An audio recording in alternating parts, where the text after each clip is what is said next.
Times of Swaraj में आप सबों का स्वागत है और मैं हूं संतोष सिंह। और आज हम टाइम्स ऑफ स्वराज में चर्चा करने जा रहे हैं कि सिद्धार्थ जी बिहार में शिक्षक बल्ले बल्ले है, जश्न मना रहा है। स्वाभाविक है, उन्हें जो चाहिए था आपने तस्तरी में लेकर उन तक पहुंचा दिया है। छुट्टी चाहिए, छुट्टी भी मिल गया। उनको घर के बगल में पोस्टिंग चाहिए, उसका भी जो है लॉलीपॉप आपने दिखा दिया है। शिक्षक मस्त है, लेकिन मेरा सवाल आज भी वही खड़ा है जो सवाल हम पिछले कई दिनों से कर रहे हैं, और वो सवाल आज और प्रासंगिक हो गया है जब मेरे पास कुछ और नई जानकारी आई है। देखिए सिद्धार्थ जी, उद्देश्य आपका क्या है पता नहीं, आपका लक्ष्य क्या है पता नहीं, क्या साधना चाहते हैं पता नहीं, लेकिन इतना तय है कि इस तबादला के सहारे जो कुछ भी रचा जा रहा है, जो कुछ भी किया जा रहा है, जो तैयारी है वो फेयर नहीं है। और सिद्धार्थ जी, ये लव और वार नहीं है जहां सभी चीजें जायज नहीं ठहराई जा सकती है। ये एक ऐसी व्यवस्था है जिस व्यवस्था का असर बिहार के छात्रों का, वैसे छात्रों का जो गरीब हैं, जो सरकारी स्कूल में पढ़ने को मजबूर हैं, उनके भविष्य के साथ खिलवाड़ से जुड़ा हुआ मसला है। इसलिए मैं ये मुद्दा, ये मसला उठाता रहूंगा, क्योंकि पढ़ाने वाले तो नौकरी कर रहे हैं, पढ़ाने वाले को तो वेतन चाहिए। हमें उन पढ़ने वालों को लेकर चिंता है जिसकी चिंता की बात बार बार आप करते जरूर हैं, लेकिन कोई कमिटमेंट नहीं दिखता है उसके प्रति। उन बच्चों के प्रति जिनको गुणवत्तापूर्ण शिक्षा की आप बात करते हैं, लेकिन उन गुणवत्तापूर्ण शिक्षा की बात सिर्फ बेईमानी लगती है जब आप इस तरीके से खेल कर रहे हैं। सिद्धार्थ जी, पहला सवाल, और ये सवाल चीख चीख कर बोल रहा है कि बीपीएससी के टीआरई 1 और टीआरई 2 के शिक्षकों के तबादलों की जो साजिश रची जा रही है, उसके पीछे एक बड़ा खेल है, बड़ा खेल है। सिद्धार्थ जी, आपको जवाब देना पड़ेगा। हमें शिक्षक कहते हैं कि आपको तबादले में क्या पड़ा हुआ है, क्यों रोकने पर आप आमादा हैं। हम तबादला रोकने पर आमादा नहीं हैं, हम इस बात को लेकर आमादा हैं कि इसके आड़ में फर्जी शिक्षकों को मौका दिया जा रहा है। हाई कोर्ट के आदेश के बावजूद जो यूपी के लड़कियां हैं जिनको गलत तरीके से रिजर्वेशन का लाभ मिला है, सिद्धार्थ, मिस्टर सिद्धार्थ, ये कान खोलकर सुन लीजिए। हाई कोर्ट के आदेश के बावजूद भी उन शिक्षकों को अधिकांश जिलों से हटाया नहीं गया है, 1-2 जिलों को छोड़ दे तो, और उसकी संख्या 7,000 से अधिक है जिसको आप हटाने के लिए ये साजिश रच रहे हैं। ये आप पर आरोप है, ये मेरा चार्ज फ्रेम है आप पर। सिद्धार्थ, इस चार्ज फ्रेम से आप बच नहीं सकते हो। आप मेरे कई सवालों का जवाब वीडियो के सहारे आपने कल देने की कोशिश किया, बहुत अच्छा लगा हमें।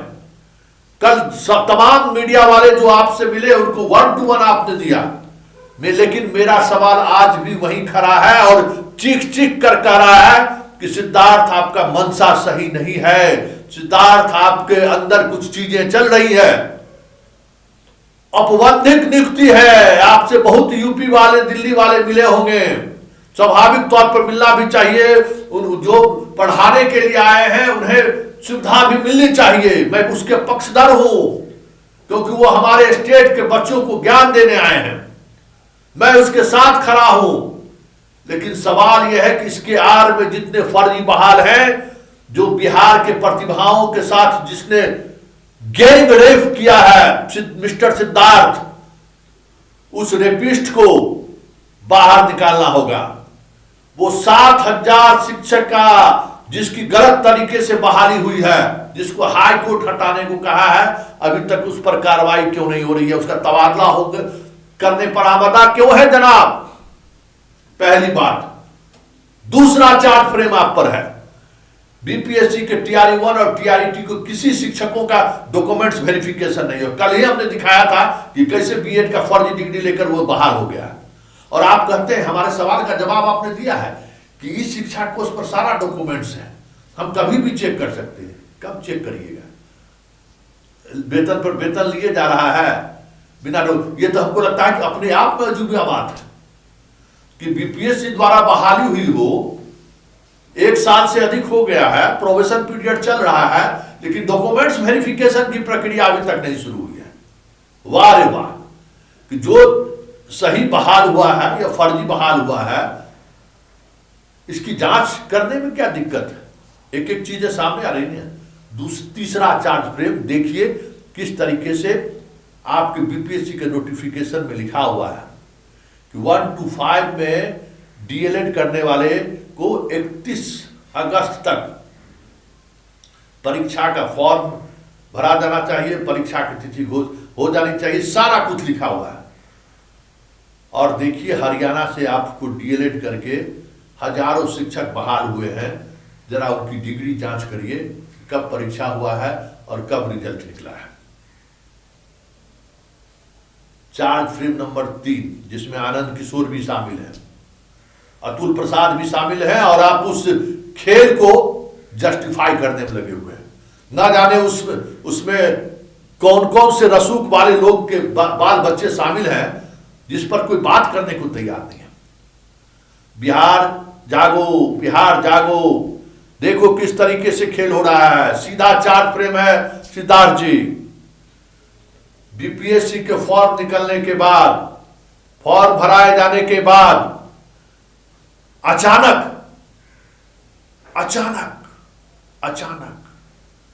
परीक्षा की तिथि की घोषणा होती है।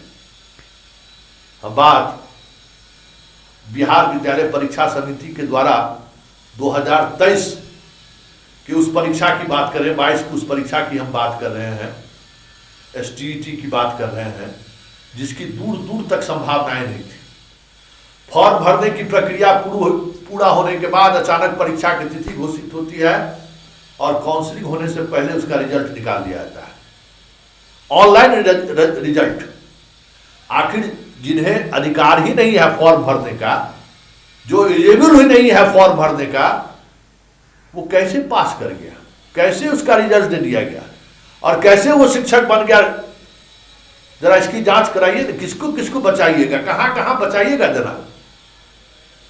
शिक्षक समाज को आपने तो संतुष्ट कर दिया, ट्रांसफर घर में, पोस्टिंग घर में, छुट्टी पर्याप्त, लेकिन हमें संतुष्ट नहीं कर पाए और ये लड़ाई जारी रहेगी सिद्धार्थ। एक बात समझ लीजिए, ये आपके रिटायरमेंट के बाद भी ये खबर, ये स्टोरी पीछा आपका नहीं छोड़ेगा। जब तक आप बिहार में रहेंगे और मैं रहूंगा, जब कभी आप किसी और मुकाम की तरफ नजर उठाकर देखेंगे तो मैं ये सवाल जरूर खड़ा करूंगा कि तबादले के आड़ में इन्होंने बिहार के छात्रों के साथ जस्टिस नहीं किया है। तबादलों के आड़ में ऐसे तमाम फर्जी शिक्षकों को कुछ दिनों का मौका या मोहलत देने के लिए आनंद किशोर जी का पर तो चार्ज है ही, सिद्धार्थ पर भी चार्ज होगा, आप पर भी चार्ज होगा कि आप कहीं न कहीं उसको लाभ पहुंचाने की कोशिश कर रहे हैं। और ये सीधा सीधा दिख रहा है। आप बहुत सारे मेरे सवालों का आपने जवाब दिया है, आप इन सवालों का जवाब देने से क्यों बच रहे हैं कि प्रोबेशन पीरियड में आप ट्रांसफर कर रहे हैं बिना डॉक्यूमेंट्स वेरिफिकेशन के। थंब इंप्रेशन जांच का 28 से 30 हजार ऐसे बीपीएससी धारी हैं जिनका थंब इंप्रेशन नहीं हो सका है। जब इंप्रेशन की बात होता है भाग जाता है, छुट्टी चल जाता है। और सक्षमता पास वाले को दे दिए हैं कि अगर थंब इंप्रेशन में नहीं शामिल हुए तो आप पर हम एफआईआर दर्ज कर देंगे। तो आखिर बीपीएससी वाले से इतना मोहब्बत क्यों है? नियोजित वाले पर तो आरोप लगा था कि मुखिया जी बहाल करके बोलेरो खरीद लिए थे, आरोप लगा था, बहुत सारा आरोप लगा था। कि बीपीएससी में जो फर्जी बहाली हुई है उसमें क्या सरकार ने के जो आसपास के लोग हैं एरोप्लेन खरीदे हैं क्या? खबर तो कुछ ऐसी आ रही है कि विस्तारा में जो है, विस्तारा एयरलाइंस में बहुत सारी राशियां बिहार के ब्यूरोक्रेट्स का इन्वेस्ट हुआ है। संजीव हंस के मामले में एक व्यक्ति से जो पूछताछ हुई है जिसका रिश्ता विस्तारा से है, कहीं न कहीं तार तो जुड़ा हुआ है। तो मुखिया जी खरीदे बोलेरो और आप लोग खरीद रहे हैं हवाई जहाज। अब देखना दिलचस्प होगा कि मुखिया जी के बोलेरो की चर्चा आज भी होती है और इस खेल में जो ब्यूरोक्रेसी के लोग शामिल हैं उनके प्लेन खरीदने की चर्चा कब जोर पकड़ता है, ये देखने वाली बात होगी। इसलिए सिद्धार्थ जी, आपसे हम उम्मीद करते हैं कि आप इस मुद्दों पर मीडिया के सामने अपनी बातों को रखेंगे। और एक आग्रह, हालांकि मैं इस तरीके का आग्रह आज तक अपने जीवन में न किसी नेता से किया है न किसी ब्यूरोक्रेट से किया है कि आपको हमको इंटरव्यू चाहिए। हम चाहते हैं कि एक आग्रह अपने जीवन में पहली बार और आखिरी बार करना चाहते हैं आपसे कि सिद्धार्थ जी, हम आपसे 1 to 1 बात करना चाहते हैं। अगर आप सही हैं तो आप मुझे जरूर आमंत्रित करेंगे।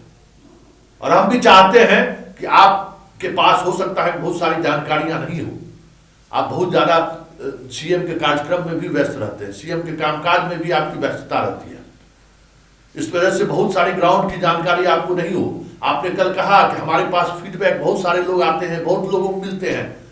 ये दावे के साथ कह सकते हैं कि आप जितने लोगों से अभी तक मिले होंगे उतने लोगों का फोन कॉल में एक दिन में रिसीव करता हूं। ये दावे के साथ कह सकता हूं कि आप अभी तक शिक्षा विभाग में आने के दौरान 6 महीने में जितने लोगों से आप मिले होंगे ना, वो हम 10 दिन 15 दिन में फोन कॉल्स उतने हमारे पास आते हैं। और मिलने की तो बात ही छोड़ दीजिए, हम मिलते नहीं हैं। हम अपने तरीके से लोगों से एक खास तरीके की दूरी बना के रखते हैं, मिलते नहीं हैं। लेकिन मुझे मालूम है हर इंफॉर्मेशन मेरे पास आता है और वो इंफॉर्मेशन आप तक पहुंचना चाहिए।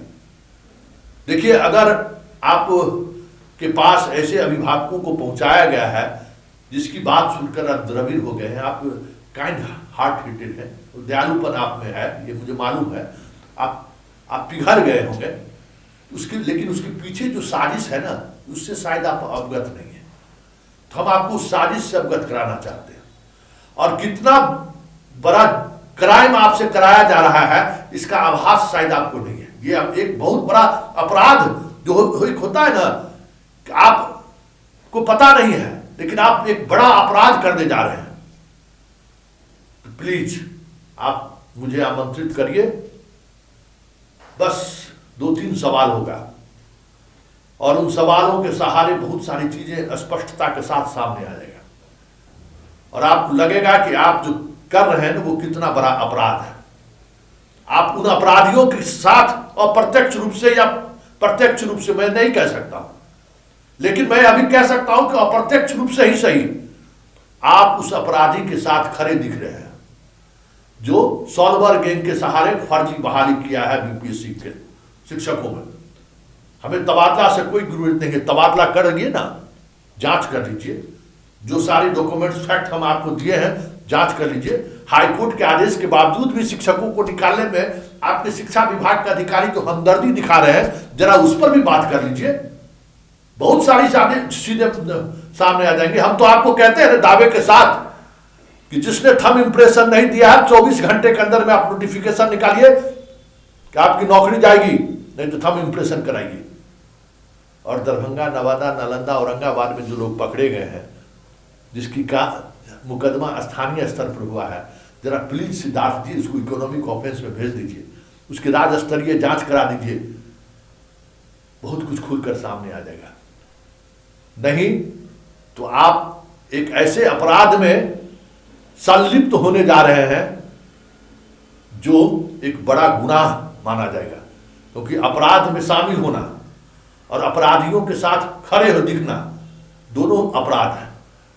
आपको मालूम नहीं है कि आप किस तरीके के अपराध के साथ खड़े होने जा रहे हैं और हम आपको आगाह कर रहे हैं कि आप एक बड़े सिंडिकेट के अपराध को इस तबादला नीति के आड़ में बचा रहे हैं। इसलिए आप कान खोलिए, जरा इन बातों पर गौर करिए और मेरा आग्रह है कि अपराधी मत बनिए, आप क्रिमिनल मत बनिए। आपसे उम्मीद है कि आप जिस गुणवत्तापूर्ण शिक्षा की बात करते हैं, जिस दबे कुचले बच्चों को शिक्षा पहुंचाने की बात करते हैं, उस तक पढ़ाने वाला ऐसा शिक्षक जा रहा है जो ठीक से अपना नाम भी नहीं लिख सकता है।